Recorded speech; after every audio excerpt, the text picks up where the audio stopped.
This is Leslie M. Thornton. I'm a hypnosis for permanent weight loss coach, neurolinguistic programming practitioner, hypnotherapist, and a world traveler. This podcast is for those who can lose weight but have not been able to keep it off.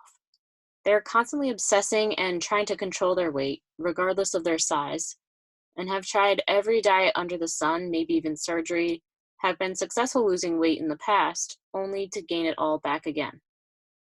Welcome to the Hypnosis for Permanent Weight Loss podcast, where you will receive helpful topics each episode on how to stop constantly thinking about food, exercise, dieting, how to love your body, trust your food decisions, not feel so guilty and overwhelmed when you have a bad eating day, topics like that to support you in having the level of freedom and inner peace around food in your body that you have always wanted, that stays long term. So there's definitely a lot of body hate out there. Today's episode is called I Hate My Body. How can I accept it? I know for me, when I wasn't skinny as a rail, I would absolutely hate going shopping or, God forbid, trying on a bathing suit. It was worse than hate. I'd actually panic and probably be starting on some crazy crash diet the next day just to help me deal with the pain.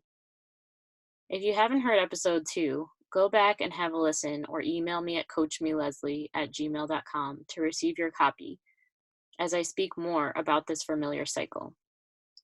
So what can we do about that cycle of body hate? Well, I will say first of all that this takes a lot of time and a lot of inner work to achieve.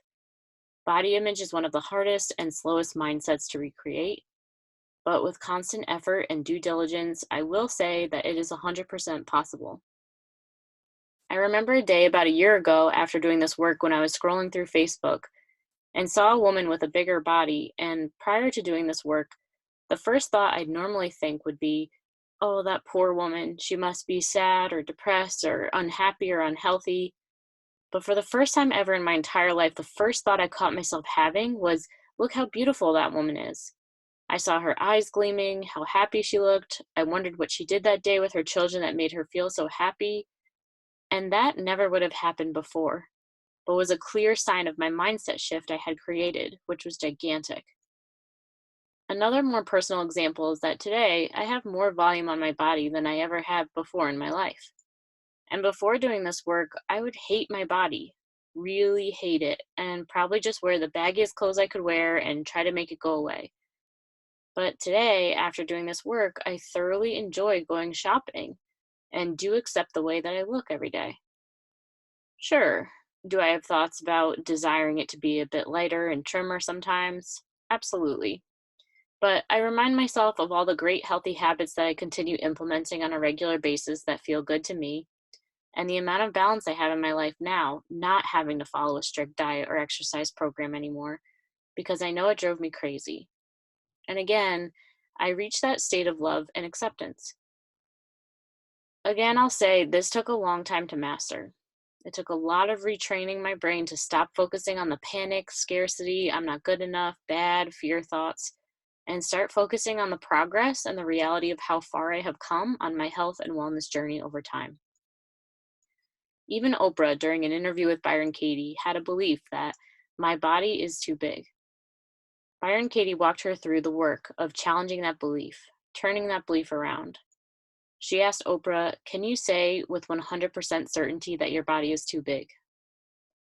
Of course, most of the time the answer is yes, of course, I can say that for sure. Look at me, I'm a size XXX.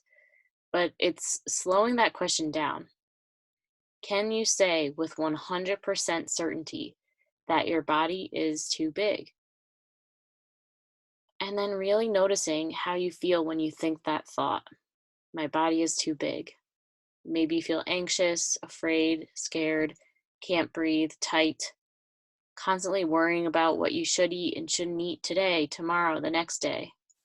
The craziness. And then the next question, who would you be without that thought? My body is too big. So it's like, imagine that that thought couldn't exist. My body is too big. Imagine that that couldn't exist. You could not think that thought. What would that feel like? Freeing, peaceful, happy, ecstatic, what have you. By the end of the interview, Oprah realized it was inauthentic to say her body was too big, because the truth was that her body was the size that her body was. And who's to say that that's not the perfect size for her? Maybe your body has to be the size your body is today in order to carry out the work and your work in the way that you want to. Be present to what you are currently present to in your life, etc., etc.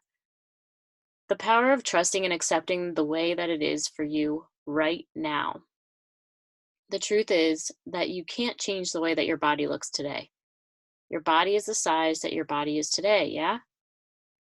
What's so important for you to realize is that when you focus on the bad thoughts of, oh my God, I can't fit my pants anymore, I'm a fat cow, I got to start a crash diet yesterday, then what can happen is you can then get into that anxious emotional eating cycle that I talked about in episode 2.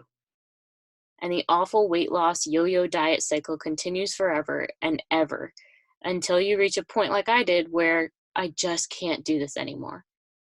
And I just want you to know that I totally get it. I have totally been there, and you don't have to suffer like that anymore if you don't want to. But you have to make a decision to change. First, you have to fix your relationship with yourself and change your mindset about what's actually happening and what's actually true for you to have any peace about making any kind of new decision that you're happy with. The only sustainable change you can make and that can lead to permanent weight loss are the changes that come out of self-love, self-compassion, and self-forgiveness. And for some, that is harder than it is for others. But once you do indeed master that, your body is free to do whatever it's going to do in a beautiful, surrendered, flowing, relaxed state way more of the time. And you can give up that control once and for all. Might sound scary at first, but the freedom on the other side is 100% worth it. I hope you enjoyed today's episode of How to Accept Your Body. Thanks for listening. And to continue receiving these Hypnosis for Permanent Weight Loss podcast episodes, email me at coachmeleslie@gmail.com. I'll be sure you receive each episode that comes out daily during the month of April, leading up to my official podcast launch date to Apple Podcasts on May 1st, 2020. See you soon.